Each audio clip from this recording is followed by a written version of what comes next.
Hi there, my name's Ethan. For years, I poured everything I had into my classic '67 Mustang. Late nights in the garage, every spare cent from my freelance design work, rebuilding it piece by painstaking piece. It wasn't just a car, it was my escape, my project, my future road trips. I thought it was safe, a solid investment, a dream finally realized. But then, my brother-in-law Mark sold it. Not because of an emergency, not even because he needed the money for himself. He sold it and used the cash to start some half-baked crypto venture, claiming it was for his quote, financial freedom, while I was away taking care of my sick grandmother. I called it a betrayal. And that wasn't even the worst part, because what hurt more was realizing it wasn't a one-time mistake. It was years of being taken for granted, of my generosity being exploited, until the day I finally drew a line in the sand. What did I lose? What did I gain? And what happened when I decided to fight back? Before we jump back in, tell us where you're tuning in from, and if this story touches you, make sure you're subscribed, because tomorrow, I've saved something extra special for you. If you've ever been the dependable one in a family that just assumed you'd always be there to pick up the pieces, this story might sound way too familiar. I didn't speak. Not then. I just sat there, staring at my phone, a screenshot burned into my retina, my Mustang. My car. Listed on an online auction site. My fork hovered mid-air, forgotten. Ethan? My sister, Clara, prompted again, her voice a little too sweet, too casual. Are you still going to cover our dinner tab? The bill just came. Her voice was calm, too calm, like nothing had happened. Like she hadn't just glossed over the fact that her husband had essentially stolen my prized possession, acting like I was just a walking ATM. I managed a small nod and mumbled something about needing to take a call. I grabbed my keys, slipped out the back door of the restaurant, and into the cool evening air. The city lights blurred around me, but they didn't clear my head. I leaned against the brick wall of the building, staring at my phone, the image of my car. Undeniable, accusing. The moon was high now, brushing everything in silver, like the world was still soft and good. But inside, I felt a cold dread. A classic car, restored with my own hands, sold off by Mark. The same Mark who, less than a year ago, had borrowed my entire gaming PC setup and somehow managed to fry the graphics card accidentally when trying to mine Bitcoin. The same Mark who once quit a steady job because he felt energetically misaligned with his cubicle. The same Mark who spent most of last year researching passive income streams from our couch, while I was commuting 2 hours daily to my design studio downtown. I scoffed quietly, not because it was funny, but because it was so utterly absurd. And the worst part? They hadn't even told me in private. It was just there, on my feed, a casual social media post from some random classic car enthusiast, tagging the seller. Check out this beauty. Original '67 Mustang, fully restored, low mileage. DM for details. And then I saw Mark's username. How exactly do you process betrayal when it's announced like a public service announcement? Ethan, you okay? It was Dad. His voice was low, tentative. He stepped out, closing the heavy restaurant door behind him. I'm fine, I lied. He stood beside me for a moment in silence, hands in his pockets. Mark's been struggling, you. No, ever since that last startup failed. I didn't respond. Of course I knew. We'd all been hearing about it for the past 6 months. He needs a fresh start, Dad added. And I don't? I turned toward him. I don't need a break. Or stability. Or acknowledgement for everything I've been doing. He looked away, toward the bustling street. You've always been strong, son. You don't fall apart like he does. I let out a dry laugh. That's the problem, Dad. You reward the falling apart and punish the holding it together. He didn't reply. After a moment, he gave my arm a half-hearted pat and went back inside. I stayed out a little longer. The wind was colder now, and I pulled my jacket tighter around me. By the time I walked back into the restaurant, dessert was being served. Mark was showing off his crypto trading app to my cousins on his phone. Just imagine, passive income, financial freedom, no boss telling you what to do. He looked radiant, giddy. "I just feel like the universe is opening for me," he said with a dreamy smile. I bit my tongue so hard I could taste blood. I helped clear the plates, ignoring everyone's chatter, and quietly made my way upstairs to the restroom. Later that night, lying in bed, I stared at the ceiling, the streetlights casting slow, rhythmic shadows on the wall, like a metronome counting down to a decision I hadn't made yet. They sold my car, my Mustang, the one I'd been working on for years. I'd funneled my savings into it, deferred upgrading my design software, skipped vacations. I paid for every part, every specialized tool, every hour of my time, the new paint job last spring.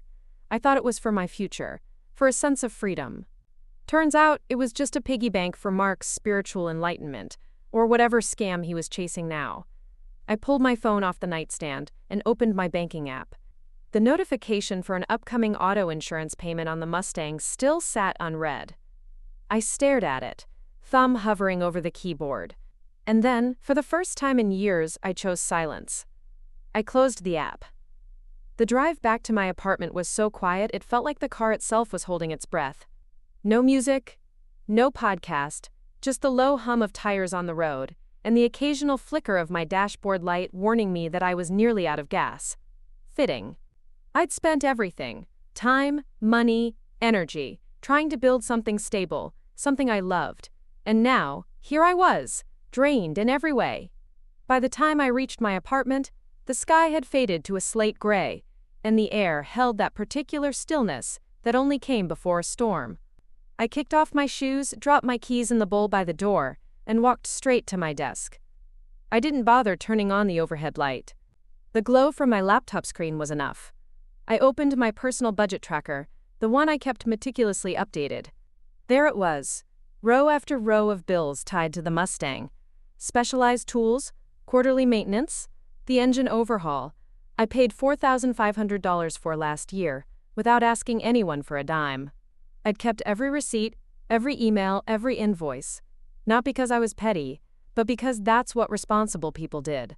That's what I'd been taught by the very people who just let my car be sold out from under me. I scrolled back through the months and stopped at a note I'd added last year. Asked Dad for help with studio rent increase. Response: we can't afford that right now. But they could afford to bankroll a cross-country crypto venture for my brother-in-law.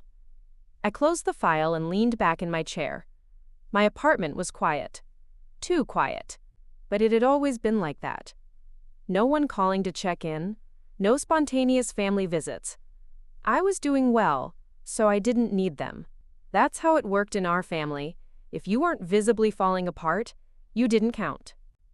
I reached for the mug on my desk, only to realize it was empty.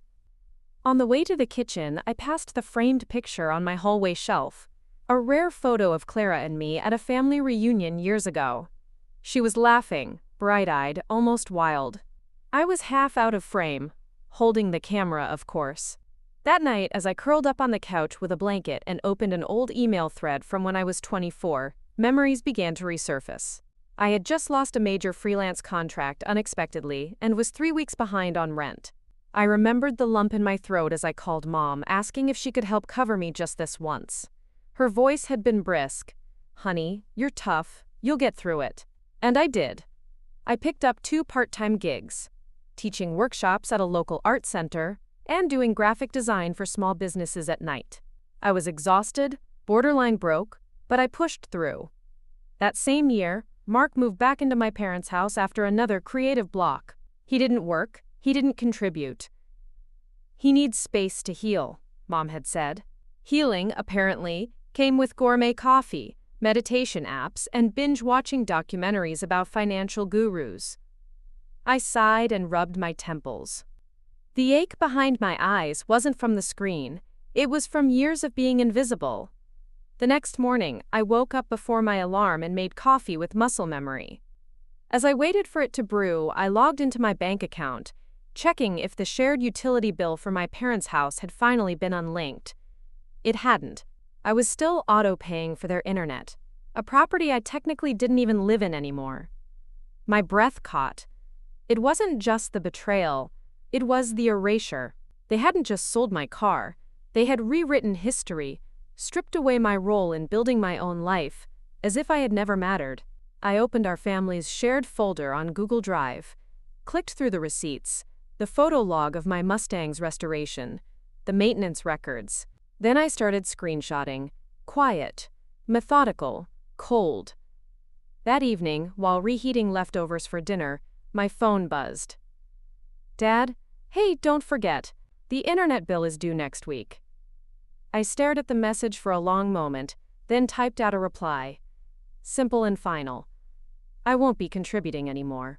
I put the phone down and took a deep breath, not out of anger, but release. No reply came. Not that night, not the next morning, not even a blue dot under a read receipt to confirm someone had bothered to see what I wrote. The silence settled like dust in an old room, undisturbed, ignored. I kept glancing at my phone through the day, expecting something, a passive-aggressive text from Mom, a half-hearted, "What's going on?" from Dad. But nothing. Just the void. By mid-afternoon, I started to doubt myself. Maybe I was being dramatic. Maybe declining to pay a utility bill for a house I didn't live in anymore was selfish.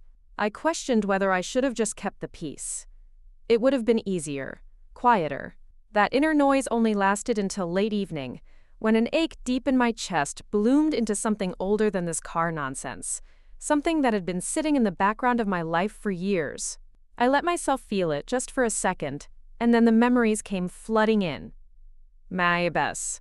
The first one hit like a chill. College. I was 19, living alone in a tiny, noisy apartment with bad insulation and even worse neighbors. I'd gotten sick, really sick, fever over 103, shaking so badly I could barely stand. I called my mom, voice barely able to get the words out. Her reply, "Honey, I wish I could come, but Mark is having one of his existential crises again. He really needs me tonight." I hung up, shivering, and dragged myself to the campus clinic by bus. I never forgot that feeling of being replaceable, of my emergency being less urgent because it didn't look dramatic enough. Years later, when I turned 28, I waited all day for a phone call that never came. Not from Mom, not from Dad, not even from Clara. It was a Saturday. I spent the evening alone with a microwave dinner and a sad candle on my kitchen table. A week later, Clara posted a lengthy Instagram caption about how some family relationships are just too emotionally draining to maintain. She tagged our cousin in the post, not me. Then there was the barbecue at Aunt Brianna's house the summer I got my biggest design commission yet. I had barely walked in when I overheard her whisper to Uncle Eldon, "Ethan's always been kind of reserved, hasn't he?"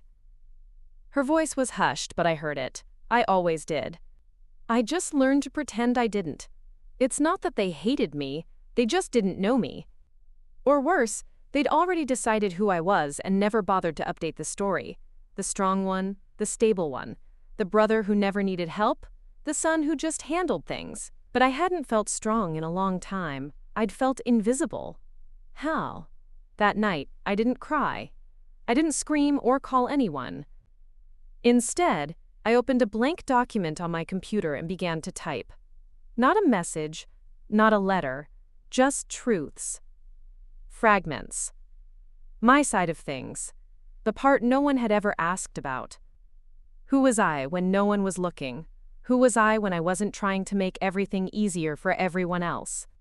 I wrote until my eyes ached, until my fingers slowed, until the feelings started to take shape in words I could hold. Then I made a folder on my desktop, the things they forgot. It wasn't for vengeance. It wasn't even for clarity. It was for me, a container to hold the parts of my story that had been rewritten or erased by everyone else. I uploaded old screenshots, messages that once hurt but now just confirmed what I already knew.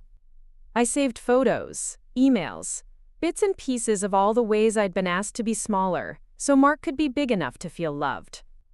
They didn't remember the moments I did the heavy lifting, but I did. And now I had proof. Until someone else decided to rewrite the story again. It was around 10 o'clock the next morning. Just as I was sipping cold coffee and cleaning up the tabs I'd left open the night before, my phone buzzed. A message from a coworker I barely talked to. Hey, just checking in. You okay? Saw something kind of weird online. I didn't have the energy to guess. I clicked the link she'd sent. It led to Clara's Instagram. The first thing I saw was Mark's face. Sun-kissed, radiant, wind-swept hair backlit by a desert sky. A classic Mark shot, framed for maximum drama. Behind him, red rock cliffs stretched into forever. The caption read, "Some people heal, others hate. I'm choosing to rise." Beneath the post were over 200 likes and nearly 60 comments. "So proud of you. You're breaking generational cycles. Family is what you make it." And there, right in the middle, my mom had commented, "You've always been the light, darling. Let no one dim that." My hand froze on the screen. It wasn't the photo. It wasn't even the caption, not entirely. It was the timing, the implication. The fact that none of them had replied to my message, yet here they were applauding his growth, cheering him on for being the very victim I was quietly trying to stop being. I set the phone down, but the room didn't stop spinning. It was surreal watching my own family applaud a public narrative that erased me entirely. That's when it hit me. I hadn't just been excluded, I was being rewritten. Preparing and narrating this story took us a lot of time, so if you are enjoying it, subscribe to our channel, it means a lot to us. Now back to the story. Later that afternoon, while doing laundry, another memory pushed its way to the surface like a weed I couldn't pull. Last year, during a family barbecue, Mark had introduced his latest "business partner" to everyone. At one point, the partner asked jokingly, "So what's your brother-in-law like?" Mark laughed and said, "Ethan? Oh, he's the serious one. Probably spreadsheets his emotions." The table roared with laughter. Even Dad chuckled. I smiled too, tight-lipped, polite, but inside something curled and shriveled. It had sounded like a joke, but it wasn't. Not really. It was the kind of line that becomes a label, then a lens, and once people see you through that lens, they stop looking for anything else. The Instagram post, my mom's comment, the years of being dismissed and diminished, each one slotted into place like puzzle pieces I didn't want to own, but had no choice but to see clearly now. By the time evening came, I was done scrolling. I deleted the app from my phone and powered it off. Not because I didn't care, but because I cared too much to keep reading lies about who I was, from the people who were supposed to know me best. I walked to my desk. The folder, "The Things They Forgot," was still open. I clicked through the screenshots, the voice memos I'd saved over the years. They weren't revenge, they were evidence, not for a court, for me. And then, for the first time in this entire ordeal, I began to type with intention. Not a rant, not a sob story, a line in the sand. The first draft was messy, filled with the kind of rage I'd never let anyone see. The second one was clearer, but too soft. It was the third version I kept. It was addressed to only one person, my mother. It read, "You may not hear me, but I'm done staying silent. You raised me to be the responsible one, the calm one, the one who doesn't make scenes. But this, what you're doing now, is a scene. And if you keep using my quiet as permission to rewrite me, I will respond loudly." I hit send without hesitating. The silence I'd once used as protection now burned like gasoline. Back quote. 2 days passed. Then her name lit up on my screen. "Clara. Can we talk? Not to argue, just as siblings." I stared at the message for a long minute. I almost didn't respond, but some part of me, maybe curiosity, maybe hope, maybe exhaustion, typed back, "Fine. Meet me at the grind at 11 tomorrow." The next morning, the city was grayer than usual. A steady drizzle misted over my windshield as I pulled into the coffee shop's tight parking lot. I got there early and chose a booth in the far corner, tucked under a faded mural of cityscapes. The smell of dark roast and old wood surrounded me, comforting in its familiarity. Clara walked in 10 minutes late, of course. Flowing beige cardigan, oversized sunglasses, a cold brew already in her hand. She looked like someone who hadn't missed a night of sleep in weeks. Peaceful, curated, composed. I hated how effortless she made it all seem. She slid into the booth across from me and pulled off her glasses. "Hey," she said gently. "I'm glad you came." I didn't return the greeting, just waited. "I'm not here to fight," she went on. I think we've misunderstood each other. I feel like communication is getting lost between us." "Do you think it was okay what happened with the car?" I asked, cutting through the fog of niceties. She blinked, taken aback by the directness. "I never asked for that money, Ethan. I didn't know they sold it behind your back. Mom and Dad just wanted to support Mark." "So they drained the thing I spent 6 years building," I replied, "to help him find his next get-rich-quick scheme." Clara's expression tightened. "I'm sorry you feel hurt. I really am. But this wasn't about taking anything from you. It's about balance." "Balance?" I repeated. "You think this was balance?" She nodded. "You've always had your life together. I've always been the one who struggled. They were just trying to even things out. That's not malicious." I leaned forward, voice low but sharp. "No, Clara. You're not struggling. You're just really good at making your chaos everyone else's job." Her lips parted, a flicker of something flaring behind her eyes. Then she leaned back, a bitter smile curling. "Maybe you just don't know how to love unconditionally." It didn't sting like I expected. It just clarified everything. "There it is," I murmured. "The magic sentence. The emotional guilt grenade." The server came by with a refill, which neither of us touched. We sat in silence for a beat, both of us knowing we'd passed some invisible line. I looked out the window, rain streaking the glass, and for a second I remembered something from a year ago. We were standing in my garage, before the Mustang was ever listed, when I'd brought up the idea of adding some performance mods. Dad had said, "That car is part of our family now, son. Some things matter more than money." But when Mark needed funds for his latest investment, suddenly tradition became negotiable. I sipped my coffee, now cold. "You know what I've realized?" I said. "I was never part of the story. Just part of the setting, like a wrench or a spare tire. Supportive, functional, but not human." Clara didn't respond. She just slipped her sunglasses back on as she stood.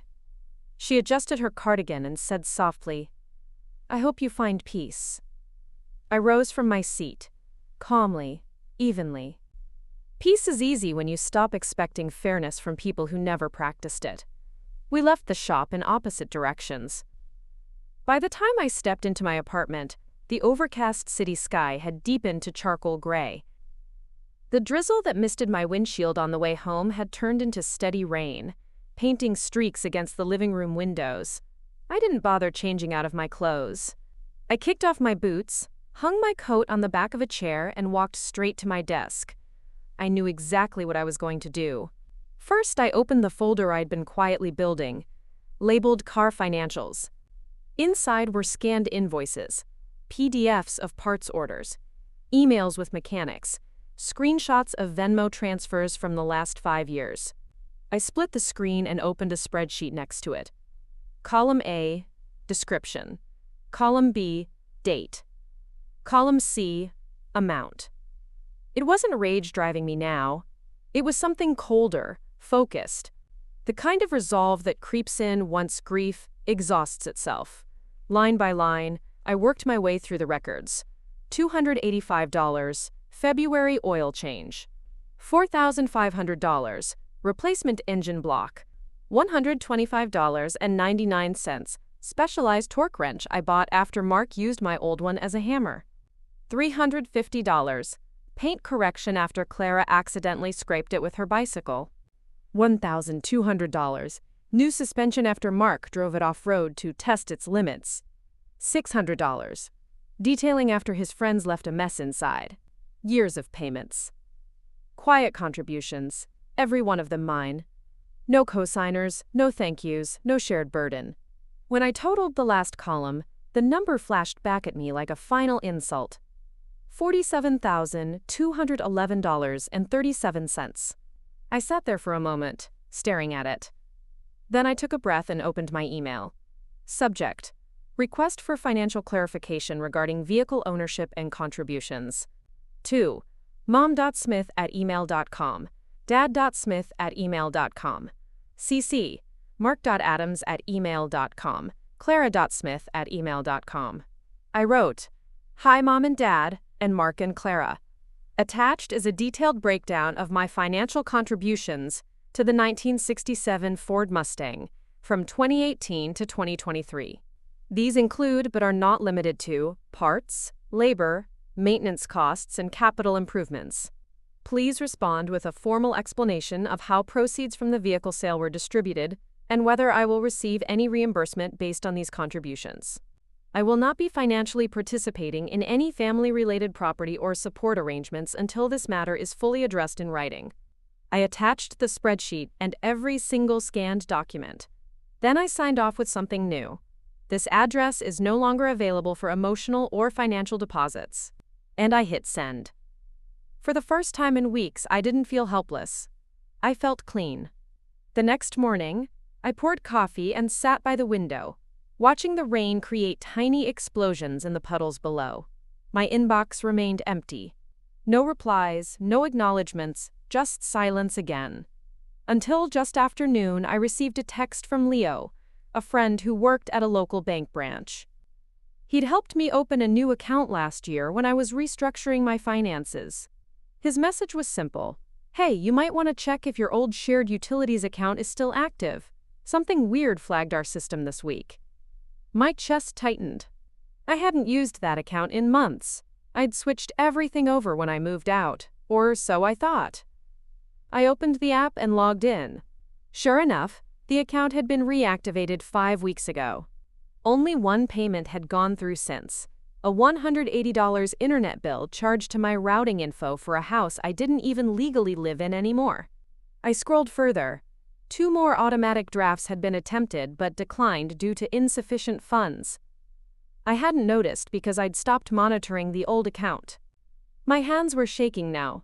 Digging deeper into the activity log, I saw the change. The name listed on the reactivation was my mother's. Same last name, different phone number. She'd used my old login permissions to switch the payment method back under my name without my consent. They'd taken from me again. Quietly. Strategically. While pretending nothing had happened. Betrayal. I didn't scream. I didn't cry. I opened a new tab and began drafting a formal fraud claim.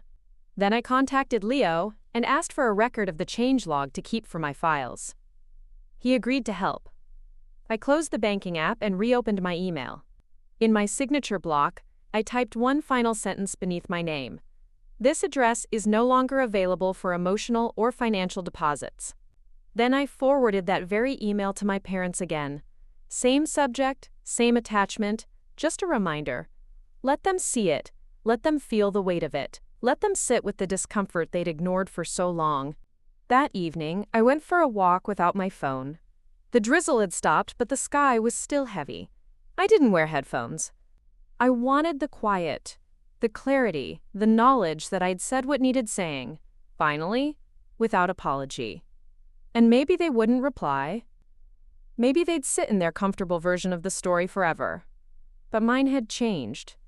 And this time, I was the one writing it. New. The silence didn't last. Late the next evening, just as I was brushing my teeth before bed, my phone buzzed on the bathroom counter. A voicemail. "Mom." I paused, then pressed play with a trembling thumb. Her voice cracked through the speaker, thick with sobs. "This family's falling apart, Ethan. I don't even recognize you anymore. Since when did you start keeping score like this? It's like you're trying to punish us. I raised you to be generous, to forgive, not this." She sniffled. "We gave you everything, and you're throwing it away over what? Money? Resentment? You used to be kind." The message ended with a whimper. "I don't know how to fix this if you won't even try." Before I could sit with the sting of it, my phone lit up again. This time, Dad. I didn't answer, but the voicemail came seconds later. His tone was colder, measured.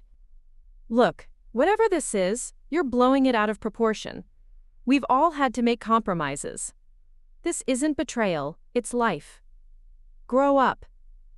I put the phone down. I didn't cry. I didn't yell. I just stared at my reflection in the mirror. Tired eyes, clenched jaw, heart pounding behind a mask of calm. They hadn't called when I was hurting. They hadn't replied to my breakdown of car expenses. But now that I'd stopped being silent, I was the threat. A bear. And then came the final blow. 2 mornings later, I was sipping coffee on the couch when a notification lit up my screen. Clara had posted again. Curiosity got the better of me. I tapped. It was a photo from some cliffside in Tagaytay, her eyes closed, arms stretched to the sky, light pouring behind her like a halo. The caption, "Healing isn't easy when you're accused of stealing your own worth. Some people won't understand your journey, and that's okay." I scrolled through the comments. Your growth is inspiring. People who hate your light just want to dim it. You've survived so much, keep shining. Then I saw it. Wow, even your brother? That's cold. The commenter's name made my stomach twist. It was someone from high school, a guy who once borrowed my history notes and never returned them. He believed Clara's version. That was the moment it hit me. This wasn't a family rift anymore. It was a campaign. My silence hadn't protected me. It had only made room for a louder lie. I opened Instagram, finger hovering over the post button. I almost wrote something. Some searing truth. A timeline of receipts. But I deleted it. Instead, I posted a photo. Simple. Quiet. An old, tarnished car key sitting on top of a folded, handwritten title of ownership. The caption, "Letting go." Not for attention, but for peace. No hashtags, no tags, just truth. Whoa. It got no likes at first, no comments, no rush of support.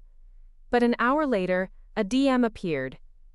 It was from my cousin, Sam. We hadn't spoken in years. "I never knew all this. You deserve better, I'm so sorry." Just that. It felt like someone finally saw me. Not the version Mom defended. Not the projection Clara curated. Just me. That night, I turned off my phone early and lit a candle in the kitchen window. I let the silence return, but this time it wasn't hollow. I had a truth they couldn't edit. A life they didn't get to narrate anymore.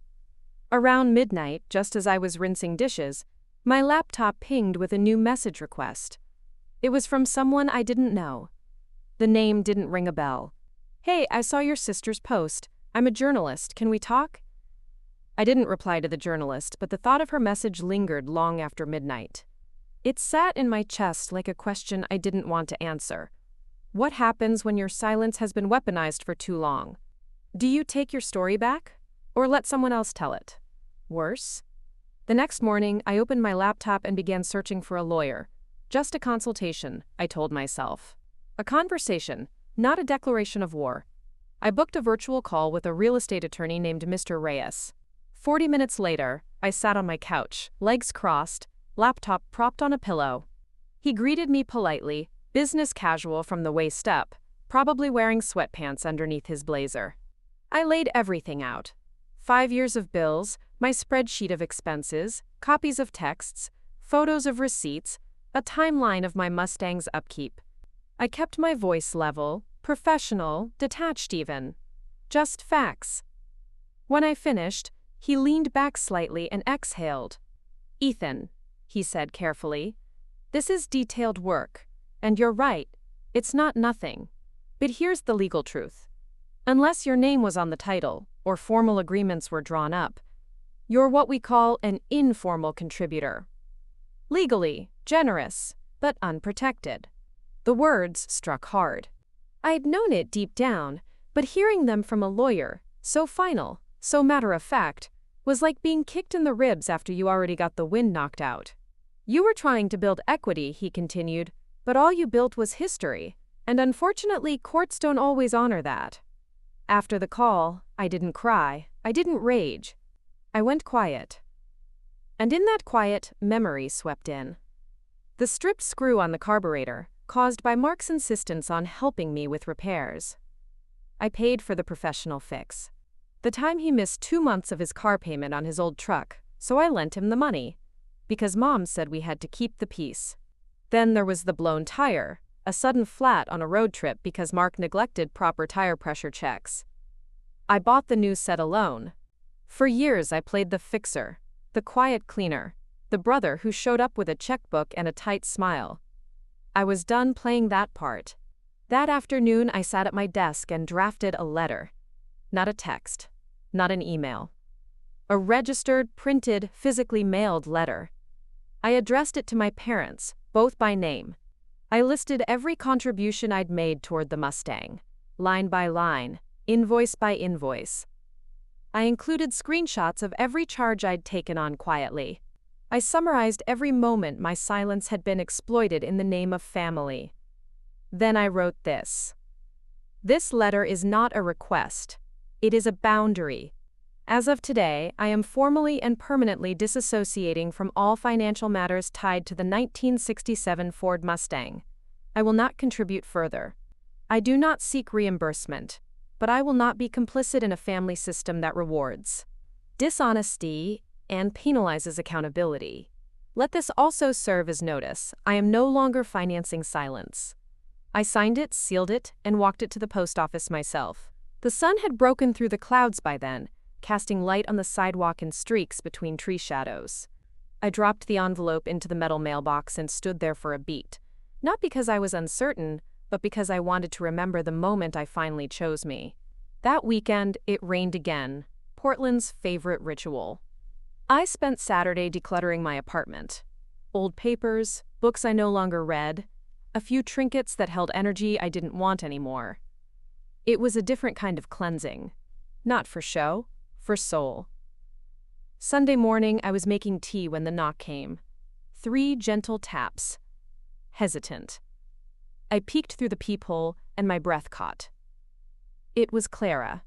She stood on the porch, hair damp from drizzle, clutching a small cardboard box against her chest like it was fragile. I opened the door, but didn't say a word. She didn't step forward, just held the box out toward me. "It's yours," she said, voice low. "I don't want to carry it anymore." I looked down. Taped shut.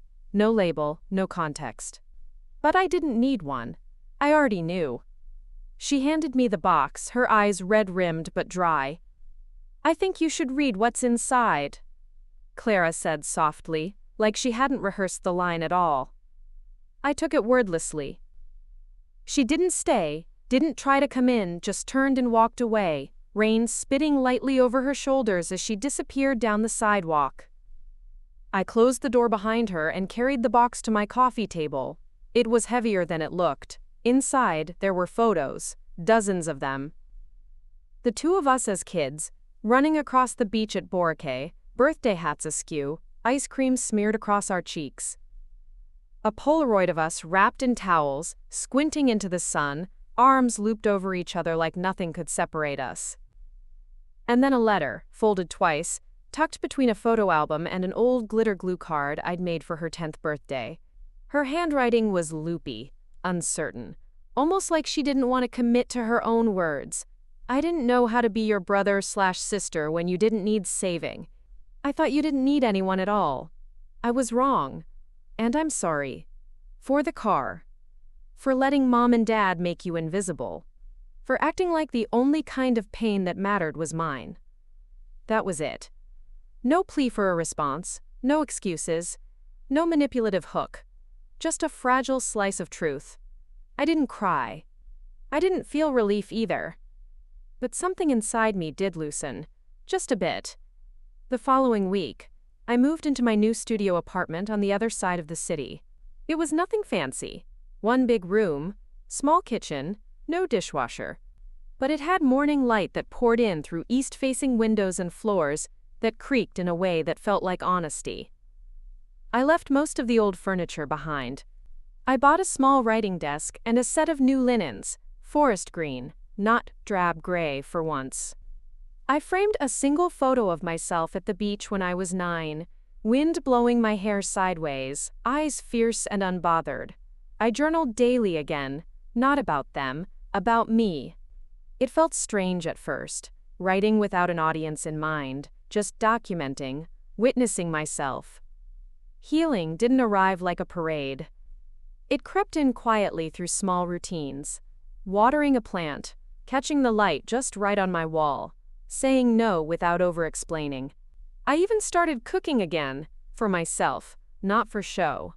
One evening, after a warm bowl of miso soup and an old movie playing in the background, I sat down to write a letter I never intended to send. It was addressed to my parents. "Dear Mom and Dad," I began, "thank you for what you did give me. Structure, education, a sense of humor I didn't appreciate until adulthood. I know you didn't mean to raise us unevenly. I know you probably did the best you could with what you understood at the time. And still, it wasn't enough. You taught me how to give, but never how to receive. You taught me to clean up, but never how to be cared for. I don't hate you. I'm just done carrying the debt of being the strong one." I paused for a long time before finishing. Some wounds don't scar, they stay open. But I no longer live inside them. I folded the letter and slipped it into a drawer with no address written on the envelope. Closure doesn't always look like a grand finale. Sometimes it's choosing not to reopen the door. Whoop! A few mornings later, I woke before the alarm. The sky outside was starting to tint lavender. I pulled on a sweatshirt, slipped into sandals, and grabbed a thermos of tea. I walked 3 blocks to the waterfront, a place I hadn't visited in years. It was quiet there, just a couple of joggers, and the sound of the river tugging gently against the docks. I found a smooth stone near the shore, carried it in my palm like a worry. No ritual, no symbolism, just a rock. I tossed it into the water. It skipped once, then sank without ceremony. The ripple it left behind was soft, almost invisible. But I saw it. The light caught the surface just as I turned to go, brushing gold across the tops of waves. I stood still for a moment, letting it warm my face. And I smiled, just a little. They took a car from me, but I took my life back. Dakan. Sometimes the deepest betrayals don't come from strangers. They come from the people who raised you, trusted you, and told you that family means everything, until it no longer included you. But here's what I learned.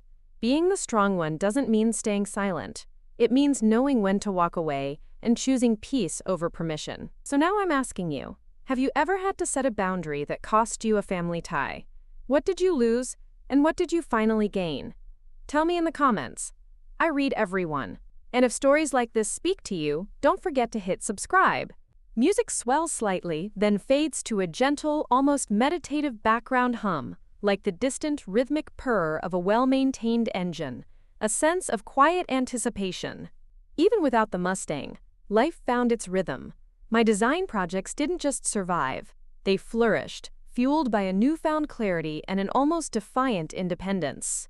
I invested in new equipment, finally bought that upgraded software I'd put off for so long, and even started taking on passion projects, pro bono work for local artists and small businesses, just because I genuinely loved the craft and the creative freedom it offered. It wasn't about the money anymore, not primarily. It was about building something mine, something truly reflective of my effort and my vision, without the unspoken weight of family expectations or the nagging feeling that my resources might be quietly siphoned away. The physical distance from my parents, Mark and Clara, became a mental one too. Phone calls dwindled from weekly to sporadic, texts became sparse, and eventually, the awkward, obligation-filled family dinners faded from my calendar. It wasn't a sudden, dramatic cutoff, a grand declaration of severance. Instead, it was a slow, quiet decoupling, like a ship finally untethering from a dock it had been tied to for far too long, drifting gently but purposefully into open waters. There was no bitterness, just a profound sense of peace. I stopped chasing their approval, stopped trying to fit into a role they had assigned me. I was simply being. I started taking long drives again, but in a rented car. A simple, reliable sedan, sometimes an SUV, whatever suited the destination. It wasn't the visceral roar of the Mustang's engine, the satisfying thrum of its meticulously rebuilt parts, or the admiring glances it drew at every stoplight. This was different. These drives were about the journey itself, the slow unveiling of the landscape before me, the changing light on the mountains, the vast, open sky that felt limitless. I'd pull over whenever something caught my eye. An abandoned barn, a particularly vibrant field of wildflowers, a roadside stand selling homemade jams.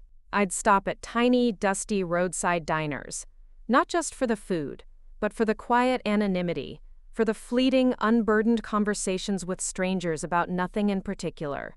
It was on one of these solitary drives, somewhere deep in the Sierra Nevada foothills, that I stumbled upon something unexpected. Not a car, but an antique map, tucked away in a dusty, dimly lit secondhand bookstore. It was a detailed, hand-drawn map of old California, filled with forgotten towns, winding, unpaved roads, and hand-sketched landmarks. I bought it on impulse, and it became my new obsession. I spent evenings tracing routes with my finger, imagining journeys, not just for leisure, but for new design inspiration, seeking out forgotten architectural gems or unique natural landscapes that could spark my next creative project. The map represented a different kind of freedom. The Mustang was gone, a part of my past that had been forcefully ripped away. Its absence left a dull ache sometimes, a phantom limb of my former ambition.